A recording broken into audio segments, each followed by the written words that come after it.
hidup yang kekal. Ya, jadi ada 3 poin di sini. Pertama, karena begitu besar kasih Allah. Yang kedua, sehingga Ia mengaruniakan Anak yang tunggal. Yang ketiga, supaya orang percaya beroleh hidup yang kekal. Jadi ada 3 bagian itu yang penting kita perhatikan di sini. Nah, saudara, bagian pertama yang perlu kita tanya, bagaimana dengan kasih Allah itu? Seberapa besar kasih Allah itu? Ya. Saudara, kalau kita mendefinisikan kasih Allah itu, kita hanya bisa bilang kasih Allah itu yang begitu besar. Berapa besar? Ya. Saudara, berapa besar kasih Allah itu? Saudara, kasih Allah itu nggak bisa diukur. Ya. Jangankan mengukur kasih Allah, saudara, karya-karya Allah aja nggak bisa diukur. Ya. Karya Allah dalam dunia ini, ya, saudara, itu sebenarnya tetap ada batasnya. Ada batasan dari karya-karya Allah, misalnya seperti bumi misalnya contohnya.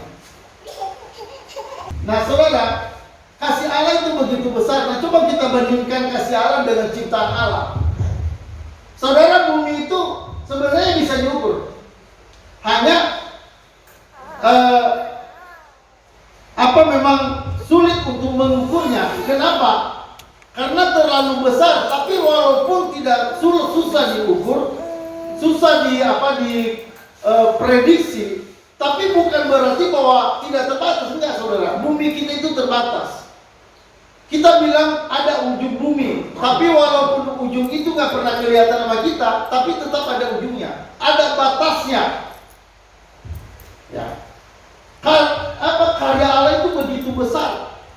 Ya, kalau kita bisa melihat lautannya itu luar biasa, begitu luas. Ya, dunia ini begitu besar, kita nggak bisa mengukurnya, walaupun bisa terukur, bisa terbatas. Nah, saudara, bayangkan karya Allah, ya, karya Allah itu saja tidak bisa kita ukur dengan pas. Kita nggak bisa menduganya, walaupun ada batasannya, ada ukurannya. Ya. Apalagi kasih Allah. Ya, apalagi kasih Allah, saudara, Allah itu besar. Perhatikan baik-baik, Allah itu sangat besar.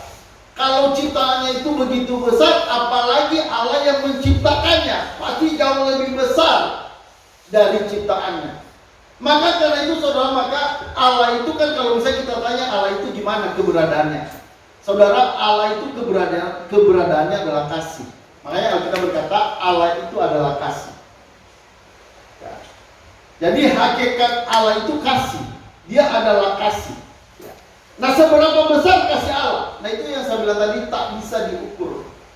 Ya, tak bisa diukur. Kenapa? Itu karena sangat besar, luar biasa kasih Allah itu. Ya. Jadi nggak ada seorang pun yang bisa mengukur berapa besar kasih Allah itu. Ya. Kasih Allah itu nggak pernah habis. Ya, kalau misalnya perusahaan yang memproduksi sabun misalnya, saudara, perusahaan selalu memberi batasan. Ya, mereka berkata stok yang tersedia berapa ribu, ada batasannya. Mereka nggak bisa menciptakan, memproduksi sabun itu tanpa batas. Itu perusahaan begitu. Ya, apapun perusahaan dalam dunia pasti ada batasannya. Mereka memproduksi apa? Tapi saudara, kasih Allah itu nggak terbatas, nggak bisa diukur. Ya, berlimpah. Makanya siapa itu Nabi Yeremia yang menulis ratapan, dia berkata kasih Allah itu selalu baru setiap pagi. Kasih Allah itu selalu baru, ya, setiap hari. Saudara, selalu baru. Kasih Allah itu nggak pernah habis, tidak pernah saudara, sama, selalu baru kasih Allah itu. Jadi begitu besar kasih Allah itu dalam kehidupan kita. Ini yang perlu kita sadari, ya, saudara. Karena kenapa? Karena kadang-kadang kita ini kadang-kadang bukan kasih Allah itu yang kita lihat sebagai berkat yang terbesar dalam hidup kita. Ada orang-orang yang melihat, saudara, dia merasa kasih Allah begitu besar dalam hidupnya, kalau misalnya dia bisa mendapatkan uang banyak. Jadi saudara, dia melihat kasih Allah yang besar dalam hidupnya itu dengan uang yang banyak, atau misalnya punya pekerjaan atau jabatan yang bagus, jabatan yang tinggi. Nah, orang bisa melihat kasih Allah di situ. Mereka mengukur kasih Allah di situ. Makanya ada orang juga kasih Allah bagi dia itu yang terbesar ada kesembuhan. Ya. Nah, saudara, saya mau sampaikan dari depan ini bahwa kasih Allah bukan itu, saudara. Ya. Bukan dia menyembuhkan kita, bukan dia memberkati kita secara materi. Ya. Nanti kita akan melihat kasih Allah itu yang bagaimana. Tapi saya mau sampaikan di sini bahwa kasih Allah itu tak terbatas, kasih Allah itu tak terjangkau, ya, tak terukur luasnya, ya, dalamnya, tingginya, lebarnya, nggak ada yang bisa mengukur. Ya, kasih Allah itu begitu besar dan begitu luar biasa. Ya, tidak bisa diukur, tidak terbatas dan tidak pernah kehabisan kasih Allah itu. Makanya pemazmur Daud berkata, ya, kasih Allah itu, ya, dari kekal sampai kekal. Kasih Allah itu selama-lamanya. Nah, saudara, inilah kasih Allah itu. Jadi kasih Allah itu tidak bisa diukur, tidak bisa dihitung, tidak bisa dipahami secara mendalam. Ya. Nah, saudara, tadi dikatakan karena begitu besar kasih Allah akan dunia ini. Jadi kasih Allah itu, saudara, begitu besar, ya, begitu luar biasa, lebih besar dari ciptaannya, lebih besar dari dunia ini. Nah, saudara, sekarang pertanyaannya, apa itu kasih Allah? Tadi dikatakan karena begitu besar kasih Allah akan dunia ini. Lalu lanjutannya, sehingga dia telah mengaruniakan anak yang tunggal. Ya, baru nanti dikatakan supaya kita yang percaya tidak binasa melainkan beroleh hidup kekal. Nah, saudara, perhatikan baik-baik yang bagian keduanya. Dikatakan tadi karena begitu besar kasih Allah, maka saudara yang kedua, sehingga ia telah mengaruniakan anak yang tunggal. Jadi saudara, karena alasan kasih Allah yang sangat besar tadi, kasih Allah yang tidak terukur tadi, saudara, sehingga itu membuat Allah, saudara, dia mengaruniakan anaknya yang tunggal pada kita. Nah, inilah kasih Allah itu. Jadi bentuk kasih Allah itu apa, saudara? Kalau kita lihat dalam kekristenan, kasih Allah itu bukan hanya sekedar kata-kata, aku mengasihimu, bukan begitu kalau dalam diri Allah. Ya. Bukan hanya sekedar memberkati kita secara jasmani, bukan hanya sekedar memberkati kita dengan uang, dengan jabatan dan sebagainya. Tapi kasih Allah itu, saudara, dia mengorbankan anaknya, dia mengaruniakan anaknya sendiri. Nah, inilah kasih Allah yang dalam konsep kekristenan, dalam konsep Alkitab. Jadi kasih Allah itu, saudara, kalau ditanya apa kasih Allah itu, saudara, kasih Allah itu adalah Allah mengaruniakan anaknya yang tunggal pada kita. Yaitu siapa? Halo, siapa? Yesus, saudara. Jadi kasih Allah itu, saudara, bentuknya itu dalam wujud Kristus datang ke dalam dunia. Ya, jadi kalau misalnya tidak baca Alkitab, saudara, kita baca Alkitab, enggak kita dalami Alkitab, kita nggak tahu kasih Allah yang sesungguhnya. Kita nggak tahu bentuk kasih Allah itu. Apa kasih Allah itu? Kita nggak pernah tahu. Kalau Alkitab kita nggak pernah baca, kita nggak pernah dengar. Ya. Jadi kasih Allah itu, saudara, yaitu Allah memberikan kita Kristus. Allah menyerahkan Kristus pada kita, mengorbankan Kristus pada kita. Itulah kasih Allah. Nggak ada kasih yang seperti itu. Ya. Nggak ada kasih yang lain yang sama seperti itu. Saudara, kasih Allah itu dia mengaruniakan hal yang terbesar dalam dirinya. Allah mengaruniakan sesuatu yang paling besar yang dia bisa korbankan bagi kita. Itulah kasih. Jadi jangan kita pikir kasih itu seperti yang dipikirkan orang. Apa itu kasih? Ya.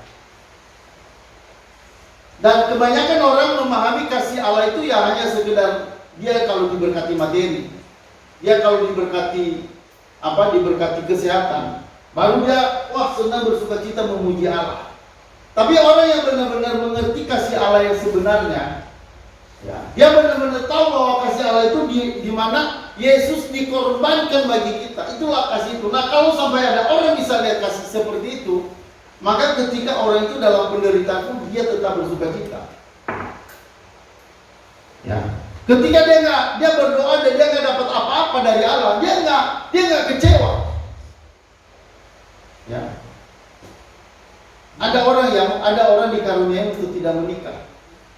Ada orang dikaruniai dari sejak lahir dia nggak menikah. Ada orang begitu. Nah, saudara, kalau orang itu mengerti kasih Allah, ketika dia nggak menikah pun dia nggak menjadikan itu sebuah persoalan yang besar dalam hidupnya.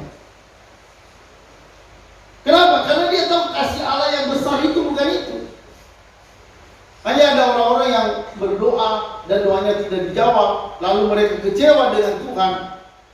Ya, nah itu saudara, orang yang tidak mengerti hal yang besar dalam diri Allah itu apa. Hal apa yang Allah punya yang dia bisa berikan bagi kita apa.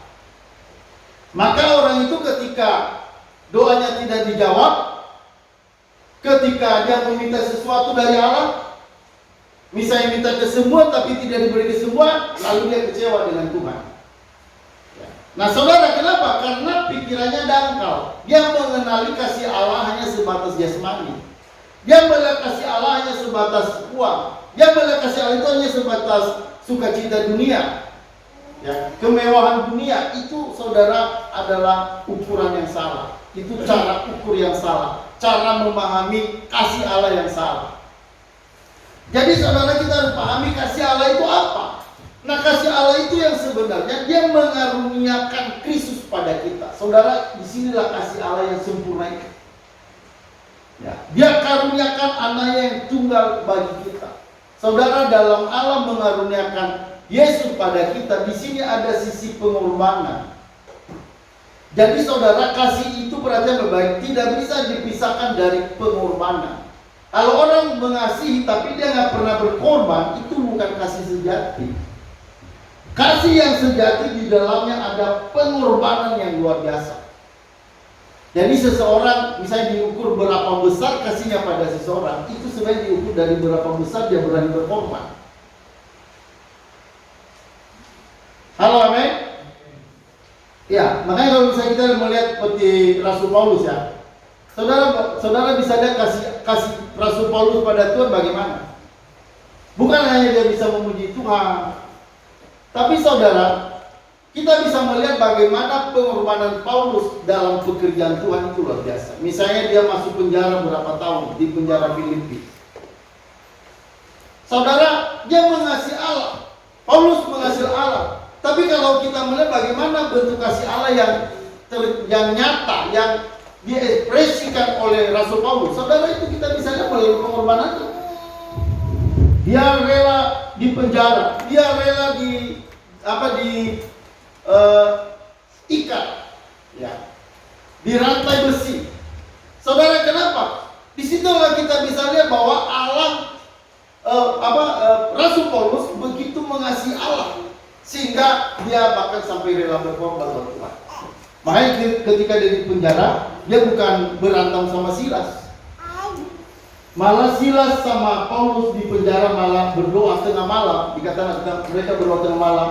Lalu doa dan nyanyian mereka itu didengar oleh seluruh orang dalam penjara. Itu tengah malam. Lalu saudara, tiba-tiba terjadi mukjizat, ada gempa bumi. Lalu rantai-rantai di tangan mereka, di kaki mereka itu gugur semuanya. Pintu-pintu penjara yang terkunci itu menjadi terbuka.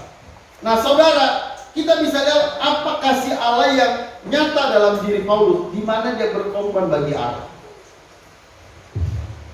Nah, jadi kasih itu, saudara perhatikan baik, kasih itu diimbangi, ya, disertai dengan yang namanya pengorbanan.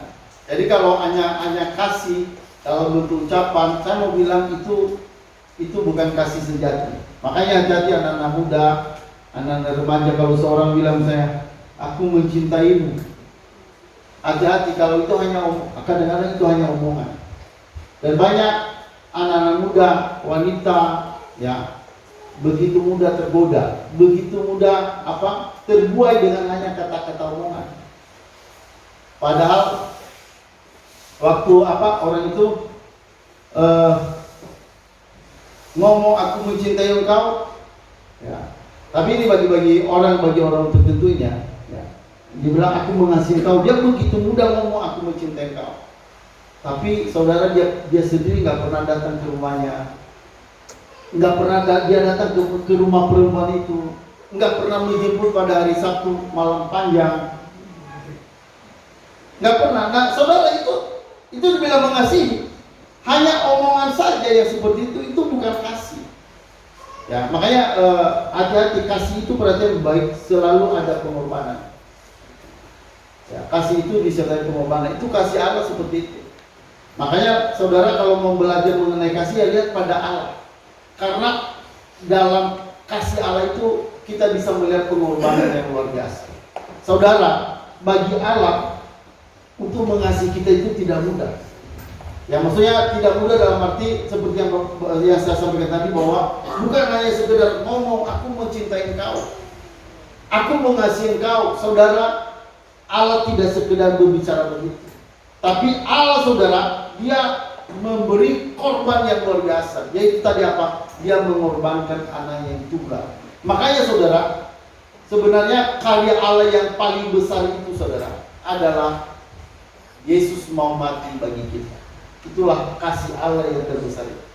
Dia berkorban bagi kita. Jadi saudara, pengorbanan Yesus itu yang kita kenal dengan salib. Kekristenan tahu itu salib. Makanya salib itu merupakan pusat dari penyelamatan dalam kekristenan. Salib itu, saudara. Kenapa? Karena salib itu, saudara, di situ kita bisa melihat ada kasih dan ada pengorbanan Allah yang luar biasa dalam kasih. Nah, inilah yang menjadi dasar bagi orang Kristen itu, kenapa dia yakin diselamatkan. Kenapa dia yakin ada kontak dengan Allah kembali. Kenapa dia yakin dia bisa bersekutu kembali dengan Allah. Karena dia tahu ada salib. Salib itu, saudara, di sana menunjukkan kasih Allah yang begitu besar. Makanya tadi dikatakan ia mengaruniakan anaknya yang tunggal. Jadi sebenarnya kasih yang sempurna itu, berarti berbeda, itu dengan mengaruniakan, ya, dengan berkorban. Dia berkorban bagi kita. Nah, itulah kasih yang sempurna. Ya. Jadi jangan tertipu dengan kasih-kasih yang mungkin hanya ditulis dalam sehelai kertas, aku mengasihimu. Itu tak usah, saudara, tak usah tertipu. Ya, tertipu dengan hal seperti itu. Jadi kasih itu kalau kita mau lihat dalam diri Allah, kasih Allah itu penuh pengorbanan. Ya, penuh korban. Ya, dia rela berkorban, dia rela menderita bagi kita. Dan tidak ada kasih yang seperti itu selain hanya ada dalam diri Yesus Kristus buat kita. Ya, jadi saudara perhatikan, kenapa harus salib? Ya. Jadi kasih Allah itu nyata dalam salib. Kenapa harus salib? Ya, saudara, karena di dalam pertama berarti dalam salib itu, pertama yang kelihatan itu kasih Allah. Ya. Ada kasih Allah yang begitu besar. Ya, dia mengasihi kita, tapi kan Allah mengasihi itu berarti yang lebih baik, saudara. Kalau Allah hanya mengasihi kita, tapi dia tidak mau menghukum dosa, dia mengasihi kita dan menerima kita hanya dengan kasih semata, tapi tidak ada sebuah pengorbanan, saudara, itu sangat tidak mungkin bisa terjadi. Kenapa? Bagaimana Allah mengasihi kita, orang yang berdosa? Dia tidak menyelesaikan dosa kita, dia hanya menerima kita, dia menerima kita, mengasihi kita tanpa membebaskan kita dari dosa. Nggak bisa. Allah tidak bisa bersekutu dengan orang berdosa. Maka ketika Allah mau mengambil kita kembali, maka disitulah ada kasih yang harus berkorban. Di mana saudara berarti baik, supaya Allah mendapatkan kita kembali manusia yang terhilang dari dosa, maka saudara dia harus mati bagi kita.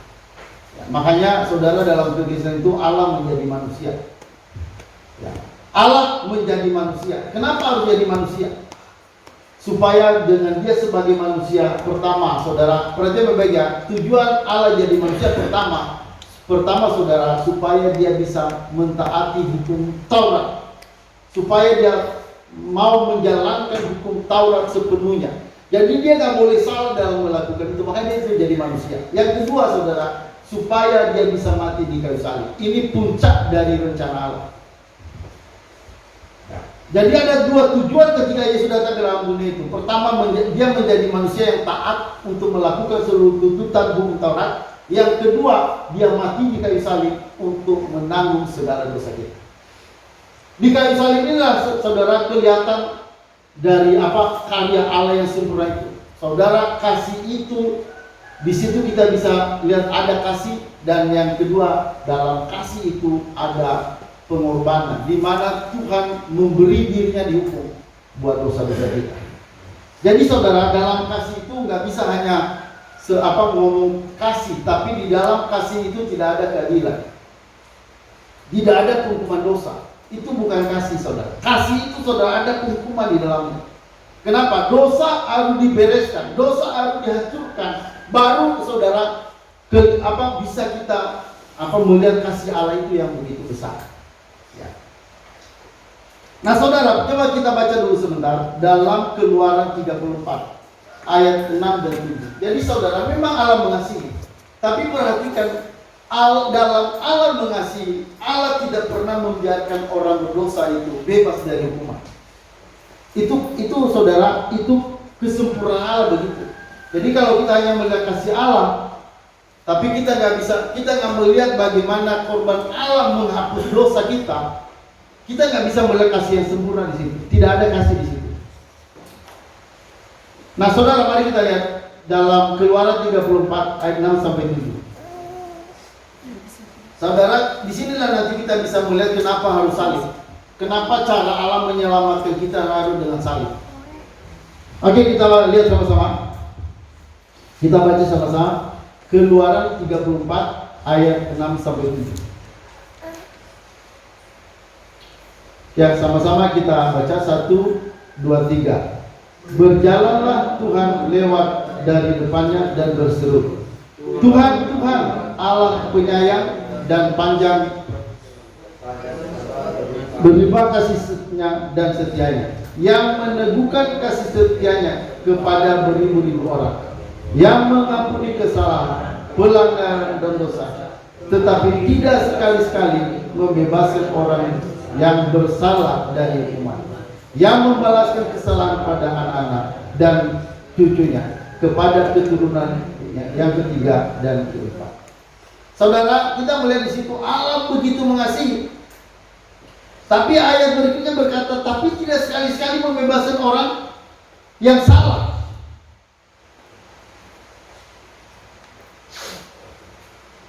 Tetapi tidaklah sekali-kali membebaskan orang yang bersalah dari hukuman. Jadi nggak ada, kasih Allah itu sempurna. Tetapi saudara, Allah tidak hanya mengasihi, Allah juga ingat, dia juga adil. Dia membalas hukuman terhadap orang bersalah. Nah, saudara, bagaimana kita bisa melihat kasih Allah di dalam dirinya, sekaligus kita bisa melihat keadilan? Allah memang mengasihi, tapi juga Allah tidak pernah membebaskan orang bersalah. Kalau Allah tidak adil, dia membebaskan hukuman orang yang tidak bersalah. Orang bersalah, dia bebaskan hukuman, tidak menghukum.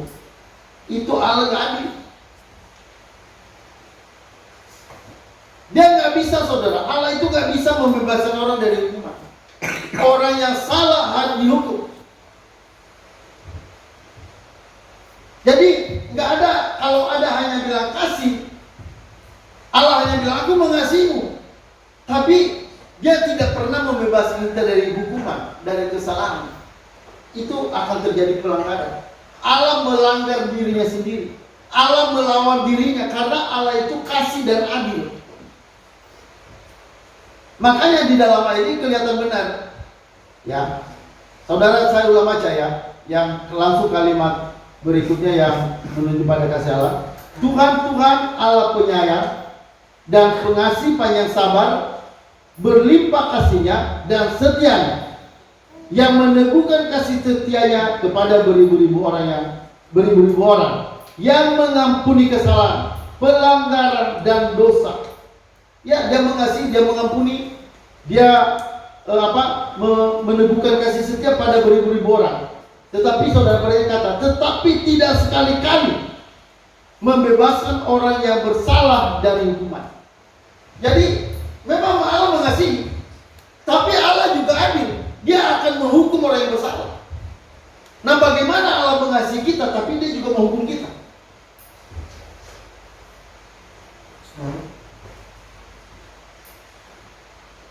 Nah, saudara, ini yang perlu dipertimbangkan. Makanya saudara, jawabannya adalah salib. Karena dalam salib itu benar-benar Allah menunjukkan kasih. Ya, dia, saudara, di dalam salib itulah ada dua hal yang kelihatan, yang dipertunjukkan dalam salib itu. Dia mengasihi kita, tetapi dia juga menghukum dosa-dosa kita melalui dirinya sendiri. Ya, makanya saudara, salib itu adalah fondasi atau dasar dari keselamatan kekristenan. Ya, kenapa saudara? Karena di dalam salib itu ya ada kasih dan ada pengorbanan. Saudara, Allah mau dihukum ya melalui Yesus. Allah memberi dirinya dihukum melalui Yesus. Ya, saudara, itu hukuman siapa? Itu sebenarnya adalah hukuman kita. Kita yang seharusnya terhukum, kita yang seharusnya menanggung akibat itu. Ya. Tapi saudara, kalau kita sendiri yang harus menanggung hukuman itu, berarti memang kita benar-benar hukuman itu benar-benar kita yang tanggung. Kalau kita yang benar-benar menanggung hukuman itu, berarti kita yang harus masuk neraka. Nah, supaya kita bisa bebas dari hukuman itu, supaya hukuman tetap bisa berjalan atas kita, maka saudara, disitulah kita bisa lihat Yesus itu. Saudara, dia sebagai manusia, dia datang di salib. Dia dipakukan di kayu salib. Untuk apa? Saudara, disitulah dia menanggung hukuman dosa kita. Nah, jadi saudara, dalam salib inilah kita bisa melihat kasih Allah yang begitu sempurna itu. Ya. Kasih Allah yang sempurna.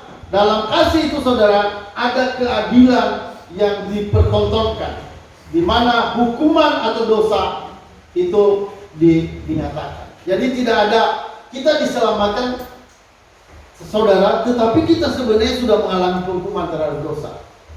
Jadi dosa itu benar-benar dihukum. Dan itu hanya ada melalui salib Kristus. Ya, makanya saudara, kekristenan itu perhatian baik-baik ya. Untuk penginjilan, perhatikan, dalam penginjilan itu saudara, kita bukan hanya menyampaikan supaya orang bertobat, berbuat baik, berubah, beribadah. Saudara, bukan itu penginjilan saudara. Penginjilan yang sejati menyampaikan berita tentang pengorbanan Yesus bagi kita. Makanya kalau di gereja, misalnya di mimbar-mimbar gereja tidak ada saudara penyampaian tentang kasih ya, tentang pengorbanan Yesus, kasih dan pengorbanan Yesus ini melalui salib itu, maka orang nggak bisa diselamatkan. Nggak ada orang yang bisa diselamatkan saudara. Jadi keselamatan itu hanya ada melalui salib Kristus ya. Oke saudara, coba kita lanjut. Dan apakah kasih Allah itu? Biar kita lebih jelas kasih Allah itu bagaimana. Nah saudara, ini kasih Allah dalam pandangan Allah ya. Kita akan lihat dalam 1 Yohanes 4 ayat 9 sampai 10.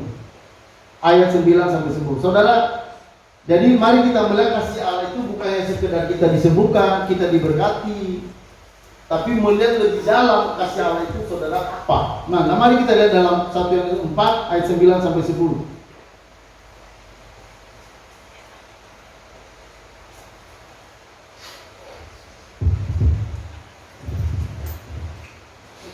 Ayo sama-sama kita baca 1 Yohanes 4 ayat 9 sampai 10. Ya.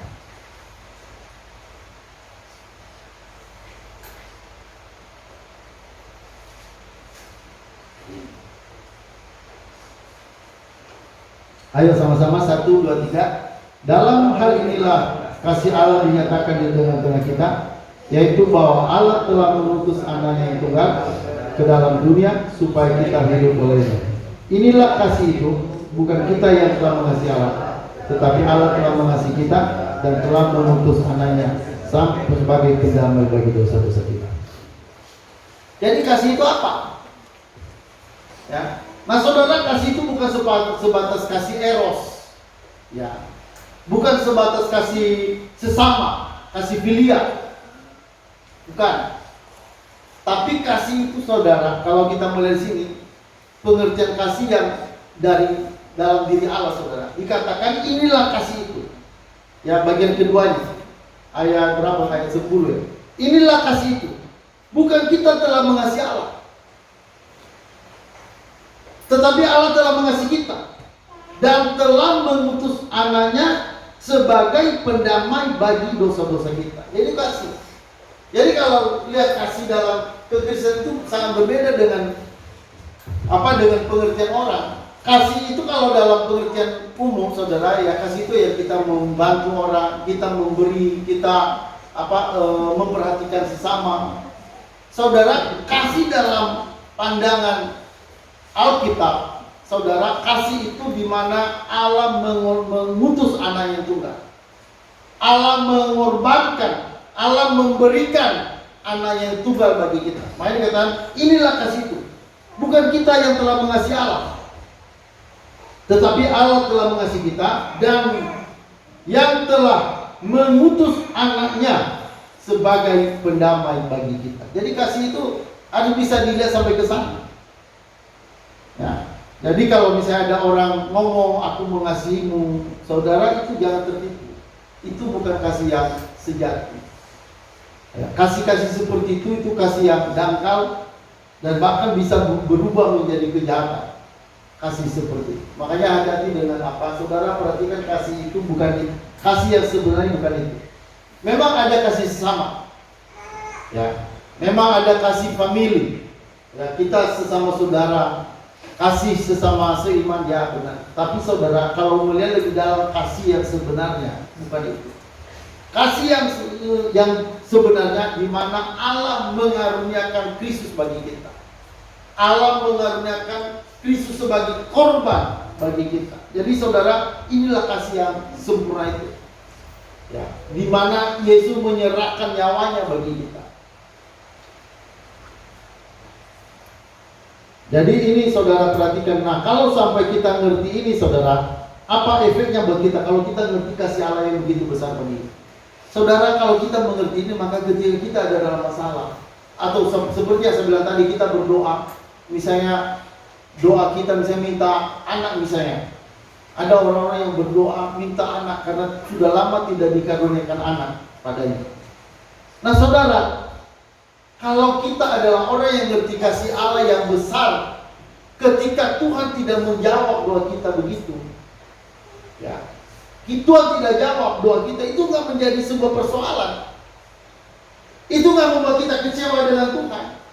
Kenapa? Karena kasih yang begitu besar itu, yang lebih dari apa yang kita minta itu sudah Tuhan berikan.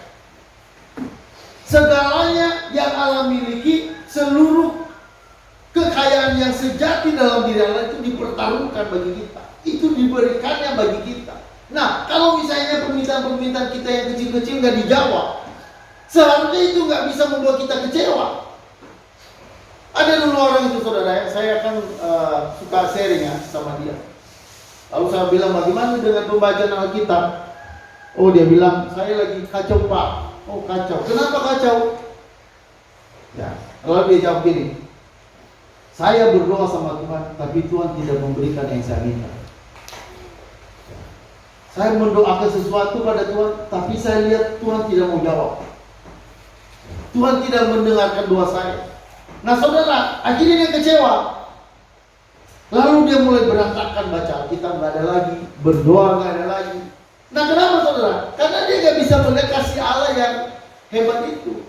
Dia hanya melihat kasih Allah yang sebatas itu tadi, sebatas doa-doanya, sebatas permintaan-permintaannya.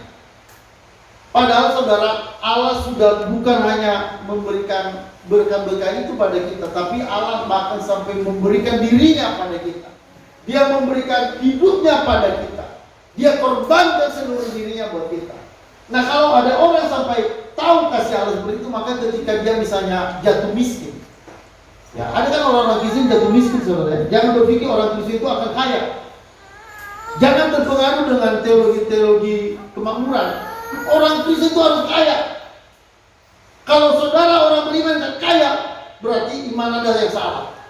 Saudara, banyak gereja hari ini menyerukan begitu. Saudara perhatikan baik-baik, miskin pun itu seharusnya Anda tetap bersyukur pada Allah. Ya, kenapa? Karena saudara perhatikan baik-baik, pengorbanan Yesus itu lebih besar dari apa yang Anda minta itu. Ya, saudara bukan hanya memberikan dunia ini, tapi dia memberikan dirinya, dia memberikan nyawanya. Nyawanya itu sampai saudara dikorbankan di atas salib. Bayangkan Allah saudara, Allah yang maha tinggi, sekarang dia mau jadi manusia. Artinya kan dia mau rela merendahkan diri. Bayangkan dari jabatannya Allah, sekarang dia turun dan menjadi manusia. Dan itu sesuatu yang gak enak, itu sesuatu yang begitu rendah. Bayangkan dia Allah yang menciptakan segala sesuatu. Dia raja di atas segala raja. Sekarang dia turun ke dalam dunia. Bahkan sampai nanti dia lahirnya di kandang domba. Coba. Kalau sampai kita ngerti itu saudara, betapa besar kasih Allah pada kita, maka seharusnya permintaan-permintaan kita yang tidak terjawab itu tidak sampai membuat kita jadi hancur-hancuran. Ada seorang marbun saudara. Marbun, saya suka dulu melayani mereka. Lalu saudara, mereka berdoa pada Tuhan, minta diberkati keluarganya, terus juga minta anak, karena mereka udah berapa tahun tidak punya anak. Lalu saudara, istrinya jadi seorang pemimpin pujian, song leader di gereja Kemenangan Iman Indonesia, di gereja Kemenangan Iman Indonesia, GKI. Ya. Nah saudara, beberapa tahun kemudian saya main di sana, kan kembali lagi ke sana lihat mereka. Wah, ternyata saudara, iman mereka sudah mulai mundur. Suaminya mulai mabuk-mabuk. Pernah mau dipukul orang, dia pakai motor itu karena lagi mabuk posisinya. Saya tanya, kenapa mabuk-mabuk? Wah, Tuhan tidak mendengarkan doaku. Saya sudah berdoa supaya Tuhan kasih saya anak, tapi ternyata Tuhan tidak mau jawab. Dia kecewa dengan Tuhan. Akhirnya saudara balik jadi pemabuk lagi. Nah, ada apa saudara? Itu karena dia punya permintaan yang terbesar. Dia punya keinginan yang terbesar, yaitu apa? Dia harus punya anak. Dan karena Tuhan tidak jawab, maka saudara, dia mengorbankan Allah. Maksudnya dia meninggalkan Allah. Dia kembali jadi mabuk, kembali jadi pemain di warung tua. Ya, saya nggak tahu nasibnya sekarang, apakah orang itu masih hidup atau tidak. Nah saudara, ada apa? Kenapa orang itu mundur? Kenapa orang itu kecewa? Itu karena tadi itu tidak melihat kasih Allah yang besar dalam dirinya. Saudara, kalau misalnya kita punya segala sesuatu dalam dunia, kalau kita pikir-pikir berapa lama saudara kita bisa memiliki itu? Paling lama kita memiliki, misalnya kalau kita ada orang yang begitu ambisi, ya, maunya dia harus kaya, harus banyak uang, harus punya mobil, harus punya rumah. Saudara, ada orang yang berkeinginan besar seperti itu. Oke saudara, kalau misalnya Tuhan mau ngasih semua itu bagi Anda, kira-kira berapa lama saudara menikmati itu? Berapa lama saudara bisa menikmati kemewahan, menikmati uang yang seperti itu? Berapa lama? Saudara, itu paling 70 tahun. Itu hidup dalam dunia hanya 70 tahun. Itu gak lama saudara. Habis itu kemana? Selama-lamanya kalau kita bersama Tuhan, selama-lamanya hidup dengan Tuhan tanpa batas waktu, tanpa limit waktu. Dan selama-lamanya ke neraka kalau kita memang adalah orang yang percaya. Selama-lamanya. Saudara, kita dalam dunia yang sementara. Maka seharusnya yang kita ekspresikan setiap hari itu adalah ucapan syukur pada Allah. Kita mengucap syukur pada Allah karena kebaikannya yang sangat dalam. Kebaikannya yang begitu hebat, begitu besar. Dia korbankan anak yang tunggal buat kita.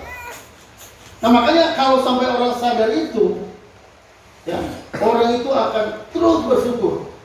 Sekalipun mungkin hari ini hanya makan nasi putih tambah garam, itu nggak membuat orang itu jadi kecewa. Ya. Sekalipun hanya hidup pas-pasan, bukan kayak orang yang kaya bisa ke sana, ke sini. Ya. Sekalipun kita pas-pasan itu nggak membuat kita kecewa dengan Tuhan. Kenapa? Karena sebenarnya yang terbesar sudah kita punya. Ya. Allah sendiri sudah kita punya. Allah sendiri sudah kita miliki. Itu pencipta segala sesuatu. Yang punya segala sesuatu kita udah punya. Nah saudara, banyak orang lebih senangnya berkat Tuhan daripada Tuhan. Banyak orang lebih senang berkatnya daripada Tuhan. Makanya orang itu biasanya kalau diberkati, wah, saudara memuji Tuhannya semangat. Tapi kalau nggak diberkati, memuji Tuhannya melembem. Ya. Kalau dapat berkat, baru sukacitanya luar biasa. Saudara, dalam keadaan apapun anak Tuhan harus bersyukur pada Allah dalam kondisi apapun. Ya, sama seperti keadaannya Ayub ya. Ayub ketika saudara diberkati luar biasa, dia tetap melayani Tuhan, tetap memuji Tuhan. Waktu segalanya diberikan oleh Tuhan, waktu dia dipagari dengan segala berkat, dia tetap memuji Tuhan. Tapi istrinya saudara ketika dicobai, Ayub memang luar biasa. Tapi ketika percobaan masuk, ketika anaknya diambil, ketika hartanya diambil, kambing dombanya diambil, mulai istrinya yang bergerak duluan. Ya, yang mulai datang sama Ayub, lalu dia bilang, "Yuk, ngapain kamu masih muji-muji Tuhan begitu? Ya, udah yuk, tinggalkan Tuhanmu, kutuki Tuhan." Saudara, istri mulai bereaksi ketika segalanya mulai berkurang. Istri mulai bereaksi ketika tidak punya apa-apa, ketika segalanya hilang. Kenapa mulai reaksinya negatif? Itu tadi karena nggak melihat kasih Allah. Kalau istri Ayub tahu kasih Allah yang besar, tahu berkat Allah yang besar itu bukan materi, maka dia tidak mungkin berkata begitu sama Ayub. Ya. Ketika saudara lihat, ketika istrinya datang begitu, Ayub bagaimana? Ayub ngomong saudara, dia marah. Kenapa saudara? Karena Ayub tahu, ya, itu kasih Allah yang besar itu bukan uang, bukan materi.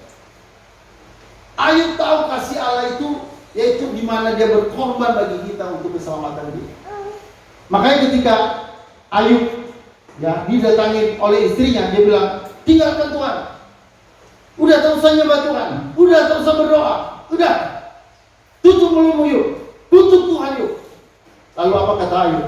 "Gila kau, perempuan gila. Kau ini maunya hanya diberkati aja. Kamu hanya maunya menerima berkat. Tapi ketika Tuhan memberikan kita yang buruk, kamu gak mau terima. Kurang ajar kau." Kata siapa saudara? Itu kata Ayub. Ayub bukan setuju dengan apa kata istrinya, tapi malah dia marah terhadap istrinya. Dia bilang, "Kau ini gila.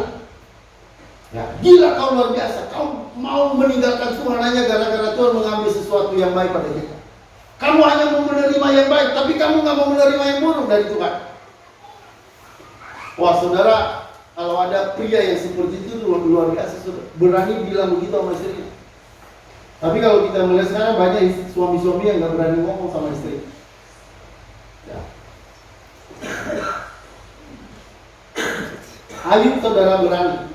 Dalam posisi dia tertekan, posisi dia miskin, posisi dia udah gak punya apa-apa, posisi dia lagi mengalami sakit yang luar biasa. Mukanya udah gak karuan, karena semua mukanya udah penuh borok. Badannya, baunya luar biasa. Ya, bayangkan orang sakit, borokan, tertekan, miskin, tidak punya apa-apa, lalu istri datang. Saudara, bagaimana ketika seorang istri menekan suami begitu? Udah tinggalkan Tuhan, udah tutup Tuhan. Ngapain percaya sama Tuhan? Tuhan mengambil segala yang kita punya kok. Ngapain masih menyembah Tuhan? Kata istri. Tapi apa kata dia? Ya, dia bilang, "Kau ini perempuan gila kau. Ya. Kau berani meninggalkan Tuhan hanya gara-gara Tuhan mengambil sesuatu pada kita. Hanya karena Tuhan mengambil seluruh harta kita. Kau ini perempuan matre. Ya. Kamu perempuan tidak berguna." Itu kata Ayub. Nah, kita nggak tahu apakah nanti mereka ini cerai atau tidak. Karena memang tidak ada pembicaraan selanjutnya apakah Ayub dan istrinya Apakah istrinya benar-benar ninggalin Ayub? Tapi sepertinya sih kalau kita lihat kita tidak. Ayub sama istrinya nggak meninggalkan. Kenapa? Nanti kan firman Tuhan bilang setelah pulih, lalu mereka dikasih anak lagi. Berarti istri Ayub pun artinya mungkin dia marah sekejap. Dia ninggalin Allah sekejap. Bukan berarti dia ninggalkan Allah selamanya. Ya. Tapi kalau kita melihat posisi Ayub dalam keadaan begitu, saya lihat saudara kelebihannya Ayub. Walaupun posisi dia lagi miskin, lagi susah, lagi nggak punya apa-apa, dia berani ngomong begitu sama istrinya. Dia bilang, awas, kau ini luar biasa, gila kau. Berani kau tindakan Tuhan hanya gara-gara Tuhan mengambil saudara-saudara pada kita. Saudara dalam posisi dia miskin, dia nggak punya apa-apa, dia masih berani ngomong. Dia masih berani keras terhadap istrinya. Dia masih berani berbicara dengan luar biasa pada istrinya.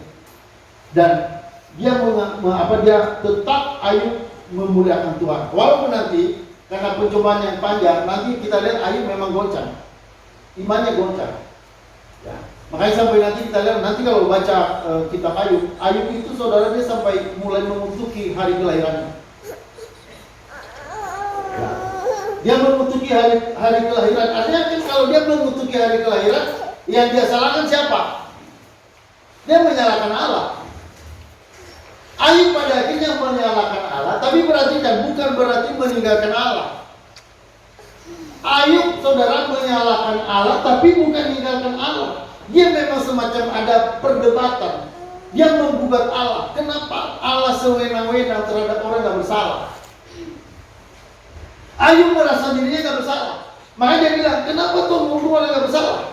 Kok Allah sewenang-wenang? Saudara, itu perdebatan Allah, perdebatan Ayub dengan Allah. Tapi itu tidak berarti Ayub meninggalkan Allah, tidak. Dia nggak meninggalkan Allah, walaupun dia ingin membalas, ingin menggugat Tuhan. Karena dia merasa diri bahwa benar, itu masalahnya. Ayub merasa diri benar, kok Allah menghukum orang yang tidak bersalah? Ya. Nah, disinilah pengertian Ayub diubahkan oleh Tuhan. Dia pikir dia ini orang baik benar. Ya.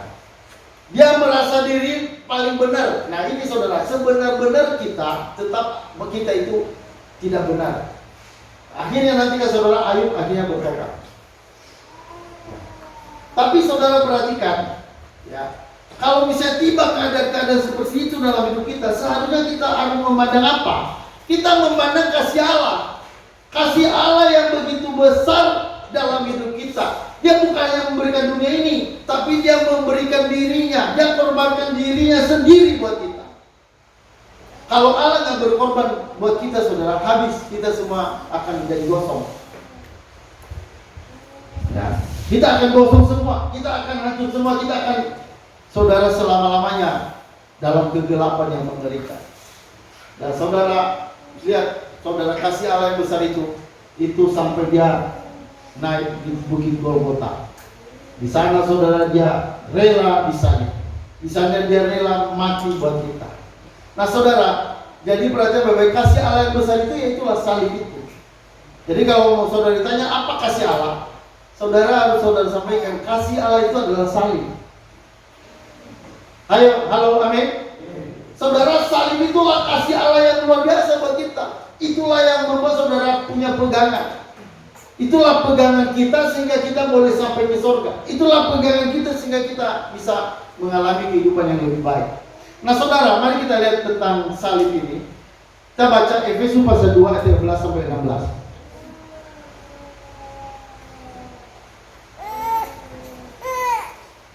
Efesus pasal 2 ayat 13 sampai 16. Kenapa harus salib? Ya.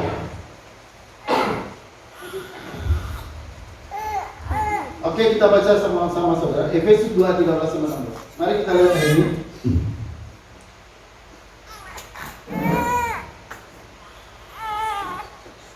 Sama-sama kita baca 1 2 3. Tetapi sekarang di dalam Kristus Yesus kamu yang dahulu jauh sudah menjadi dekat oleh darah Kristus.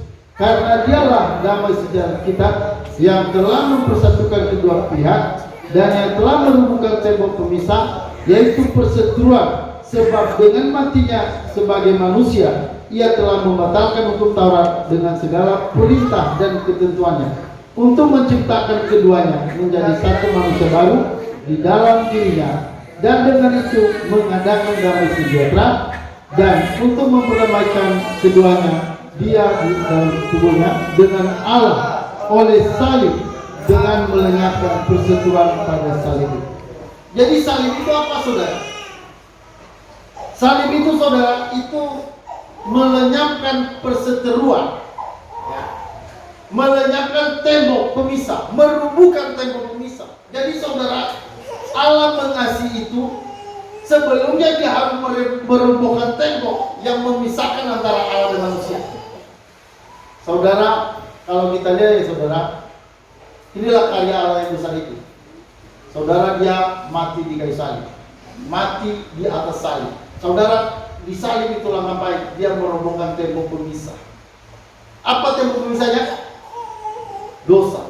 Saudara, dosa itu tidak bisa diselesaikan hanya dengan aku mengasihimu. Dosa nggak bisa diselesaikan yang begitu. Saudara, dosa diselesaikan dengan menghukum dosa itu. Makanya Yesus datang ke dalam dunia untuk dihukum bagi dosa kita. Saudara, perhatikan di sini katakan,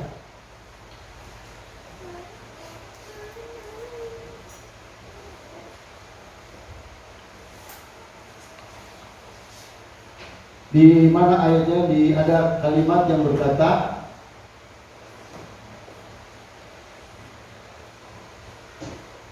saya baca di dalam ayat kalimat terakhir ya, untuk mendamaikan keduanya, dan untuk mendamaikan keduanya di dalam satu tubuh dengan Allah oleh salib, dengan melenyapkan perseteruan pada salib itu. Jadi saudara, salib itu melenyapkan perseteruan. Makanya saya bilang tadi, inilah kasih yang besar itu, inilah kasih yang sempurna itu, saudara, di mana Allah mau berkorban buat kita. Jadi kalau sampai kita memahami kasih Allah yang besar itu, kita nggak bisa mengganti kasih Allah dengan yang lain. Ya, kita nggak bisa menggantikan kasih Allah yang besar itu buat kita dengan hanya masalah kedudukan, harta, ya, atau masalah keinginan kita, doa-doa kita yang mungkin belum terjawab. Itu tidak membuat kita menjauh dari Allah.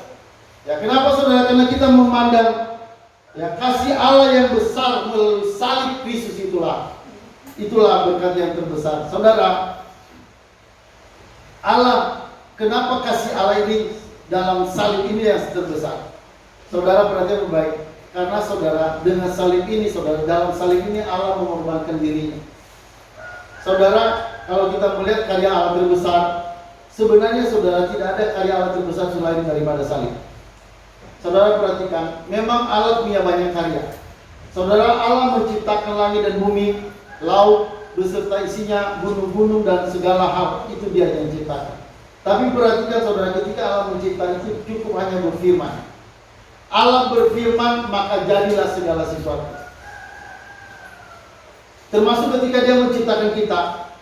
Saudara, dia mengambil debu tanah, lalu dia membuka nafas, lalu kita menjadi manusia yang hidup. Saudara, buat Allah menciptakan itu bukan hal yang terlalu sulit bagi Allah. Memberkati, menyembuhkan, menopang dunia, memberikan kehidupan dalam dunia, memberi makan burung-burung di udara, memberikan makan binatang-binatang hutan. Tuhan mampu memelihara itu tanpa berkorban. Dia nggak perlu berkorban untuk memelihara, untuk mencipta segala macam, tidak. Tapi untuk menyelamatkan saudara, dia harus berkorban di salib. Dia harus berkorban. Dia tidak cukup hanya berbicara. Dia tidak cukup hanya berkata, aku mengasihimu. Tapi saudara, itu dia korbankan segalanya. Ya, saudara, apa yang terjadi di salib? Saudara, yang pertama, di salib itu hukuman dosa kita dapat dihukumkan pada Allah, pada Kristus. Saudara, ketika Yesus menanggung hukuman Allah, hukuman kita itu, saudara, itu memuaskan hati Allah. Murka Allah menjadi reda oleh hukuman Yesus di atas kayu salib. Kenapa saudara? Karena hukuman kita seluruhnya ditimpakan pada dia. Itu memuaskan apa? Memuaskan hati Allah, memuaskan keadilan Allah. Karena Allah tidak mungkin tidak menghukum dosa. Kalau dia mau selamatkan kita, maka dosa juga harus dihukum. Nggak mungkin Allah menyelamatkan kita tanpa menghukum dosa. Dan saudara, sekali lagi, ketika Yesus di atas salib, seluruh dosa itu ditanggung oleh dia. Seluruh gelombang, saudara, tsunami dosa murka Allah itu ditanggung oleh Yesus. Makanya saudara, apa yang membuat Yesus menderita? Saudara, yang membuat Yesus menderita itu perhatian baik, bukan dosanya, bukan menanggung dosanya. Tapi saudara tahu apa yang membuat Allah itu tersiksa. Yesus itu tersiksa di atas salib. Saudara, perhatikan doa Yesus di atas salib yang membuat dia tersiksa. Apa saudara? Apa doanya saudara? Apa? Eli, Eli, lama sabachthani. Itu doa yang mengerikan saudara. Itu doa yang paling menyusahkan. Saudara, doanya apa? Allahku, Allahku, kenapa engkau meninggalkan aku? Saudara, perpisahan antara Yesus, antara anak dan Bapa, itu luar biasa. Saudara, itu menggetarkan Yesus. Karena ketika dosa itu ditanggung, maka terjadi perpisahan dengan Allah. Allah berpisah dengan Yesus. Makanya doanya luar biasa. Saudara bilang, Allahku, Allahku, kenapa engkau meninggalkan aku? Saudara, itu jeritan yang luar biasa sampai nanti Yesus harus mati. Itu ada perpisahan dalam saudara, dalam struktur Tritunggal Allah itu. Karena Allah anak itu yang pribadi kedua itu harus ditinggalkan oleh Allah pribadi pertama dan ketiga. Itu nggak main-main saudara. Itu ada perpisahan yang dasar. Makanya saudara, 3 jam itu bumi menjadi gelap. Itu menunjukkan saudara, ada sesuatu yang terjadi dalam diri Allah. Ada sesuatu yang menggetarkan sampai saudara, bumi itu bisa gelap 3 jam. Itu menunjukkan perpisahan dalam diri Allah itu yang luar biasa. Dan itu nggak bisa dibayangkan bagaimana bisa terjadi perpisahan itu yang menopang segala kehidupan dalam dunia bisa terpisah, dan itu terpisah, benar-benar terpisah. Ada orang bilang itu hanya relasi, yang terganggu hanya relasi. Saudara, itu nggak mungkin, karena memang itu benar-benar Tuhan menanggung hukuman dosa kita di sana.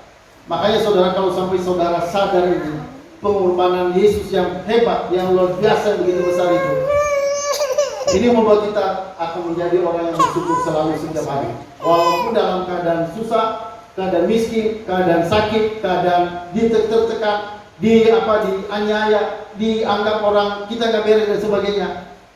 Ketika semua itu saudara alami, kalau saudara bisa melihat pada kasih Yesus tadi, itu akan membuat tetap ada bisa bersyukur. Halo, amin. Saudara, itulah pengorbanan Yesus yang luar biasa. Dan itu sekaligus menjadi kasihnya yang luar biasa pada kita. Jadi perhatikan saudara, salib itu menunjukkan 2 hal. Satu, saudara, menunjukkan kasih Allah yang besar, dan kedua, menunjukkan keadilan Allah yang besar menghukum dosa. Jadi ada 2 karakter Allah yang dipertontonkan di salib. Ya, dan itulah kasih Allah yang besar yang diberikan pada kita. Maka dikatakan inilah kasih itu dengan dia mengutus anaknya buat kita. Jadi saudara, kalau saudara sampai sudah kenal Yesus, berarti yang baik. Kalau saudara sampai sudah percaya Yesus, itu artinya Anda pasti diselamatkan. Pasti selamat. Ya. Saudara, dalam kasih itu tidak ada ketakutan. Halo, amin. Kalau kita sudah menerima kasih Allah, mana mungkin saudara kita ragu dengan keselamatan kita. Saudara sudah menerima kasih Allah, Allah sudah memberikan segalanya, Anda masih ragu? Allah sudah memberikan segalanya, Allah sudah berkorban, lalu Anda masih ragu? Itu tidak mungkin. Kalau saudara sudah menerima kasih itu, tahu kasih itu, seharusnya Anda tidak mungkin ragu terhadap hidup Anda dalam dunia. Saudara, pemahaman kita tentang kasih Allah itu akan menunjukkan sikap kita menghadapi dunia ini. Saudara, bagaimana sikap saudara menghadapi segala masalah, bagaimana sikap saudara menghadapi orang lain, bagaimana saudara menghadapi tantangan, saudara tergantung pada saudara mengenal kasih Allah atau tidak. Kalau saudara kenal kasih Allah, itu akan membuat saudara tetap kuat, teguh, walaupun mungkin ada banyak gelombang, ada banyak badai, ada banyak hantaman dalam hidup saudara. Tapi kalau Anda tahu kasih Allah yang telah diberikan Allah pada saudara, kasih Allah telah melekat dalam hidup saudara, maka saudara tidak akan bisa tergoncangkan, siapapun saudara. Anak-anak muda, anak remaja, pada suatu saat saudara akan meninggalkan orang yang selama ini mungkin akan mendukung Anda, mungkin akan meninggalkan orang tua, ya, dan saudara pergi kemana, merantau, menikah dan sebagainya. Dan saya mau katakan, Anda akan menghadapi banyak tantangan. Dan pada waktu itu Anda harus mulai berdiri sendiri, mulai berdiri dengan iman Anda, mulai saudara belajar bersyukur di hadapan Allah. Saudara harus terus menerus ya, untuk berdiri dengan iman Anda pada Tuhan. Jangan biarkan segala kekelaman, ya, masalah, tekanan itu membuat Anda ragu terhadap kasih Allah. Saudara, kiranya kasih Allah yang terbesar yang sudah disampaikan di sini, kiranya itu menjadi berkat bagi kita. Saudara, nggak ada berkat Tuhan yang paling besar selain dari kasih Allah. Allah telah mengorbankan segalanya bagi kita. Ya. Saudara, saya percaya ketika saudara mengerti kebenaran ini, maka Anda akan menjadi orang yang bersyukur setiap hari. Tidak bersungut-sungut, tidak menyalahkan, karena saudara tahu semua karena Tuhan. Dari Tuhan, oleh Tuhan, dan untuk Tuhan. Oke, itu aja firman Tuhan yang bisa kita dengarkan pada saat ini.